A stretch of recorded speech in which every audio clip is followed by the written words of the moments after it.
হুজুর সাল্লাল্লাহু আলাইহি ওয়াসাল্লাম দুনিয়াতে আসার সময় এই আসার দিনটাকে উপলক্ষ করে নবীজি কিছু আমল করছে। যেমন নবীজি রোজা রাখতেন। রোজা বলেন কি রাখতেন? রোজা। তারাক্তু ফীকুম আমরাইন, রাসূল বলেন শোনো আমি তোমাদের সামনে দুইটা জিনিস রেখে যাচ্ছি। কিতাবুল্লাহ এক নাম্বার, কোরআন দুই নাম্বার আমি নবীজির সুন্নাত হাদিস। আমার গোটা 63 বছরের জিন্দেগি আমি কেমনে নামাজ পড়ছি, কেমনে রুকু করছি, কেমনে সিজদা করছি, রাসূল যেভাবে পড়ছে, যেভাবে পড়তে বলছে, রুকু যেভাবে করছে, সিজদা যেভাবে করছে, সিজদায় কি করছে ওইগুলো পড়তে হবে।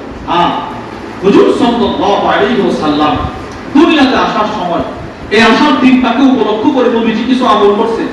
যেমন নবীজি রোজা রাখতেন। রোজা বলেন কি রাখতেন?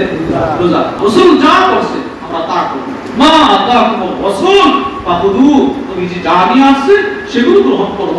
ওমা নাহাকুম আনহু ফান্তাহু, আল্লাহ রাসূল সাল্লাল্লাহু আলাইহি ওয়াসাল্লাম যা থেকে আমাদেরকে বিরত থাকতে বলছেন সেগুলো থেকে আমরা কি থাকবো বলেন?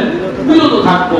ইয়া আইয়ুহাল্লাযীনা আমানু লা তুকদ্দিমু বাইনা ইয়াদাইল্লাহ, সাবধান আল্লাহর সামনে আগে বাইরে কিছু করবা না, রাসূলি রাসূলের সামনেও বাইরে কিছু করবা না। এখানে নবীজির নাম কেন বললেন? এই কিতাবের মধ্যে আছে লিআন্নাহু মুবাল্লিগুন আনিল্লাহ, কেন না হুজুর সাল্লাল্লাহু আলাইহি সাল্লাম হচ্ছেন আল্লাহর পক্ষ থেকে সমস্ত বিধিবিধান পৌঁছে দেওয়ালা। সুবহানাল্লাহ। ওয়া হাফিজুল লিশরিআতি, নবীজি ইসলামের শরীয়তের সবগুলো বিধানকে হেফাজত করেছেন। এখন কোন বিধান যদি আমি নিজের থেকে অ্যাড করি এর অর্থ কি দাঁড়ায়? নবীজি এই বিধানটা হেফাজত করতে বলেন না, নবীজি এই বিধানটা হেফাজত করতে।